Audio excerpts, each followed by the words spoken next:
ნაციონალური მოძრაობა გუშინ პარლამენტში მომხდარ ინციდენტთან დაკავშირებით რეაგირებას ითხოვს. უმცირესობის წარმომადგენლები აცხადებენ, რომ ბოიკოტს მას შემდეგ შეწყვეტენ, რაც პარლამენტის თავმჯდომარე დავით უსუფაშვილი მომხდარზე შესაბამის რეაგირებას მოახდენს.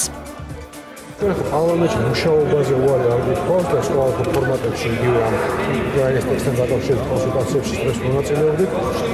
საქმე არის იმაში, რომ ჩვენ ვერნით, რომ პარლამენტის ხელმძღვანელობა, პარლამენტის თავმჯდომარეს ეკოვა პოლიტიკური გამბედაობა და ვიცე-სპიკერის წინააღმდეგ ძალიან უზრუნველყოფილ გამოხმობას თავის საფოს დაეწყო. ხტომის თავმჯდომარე შეუძლია ესეთ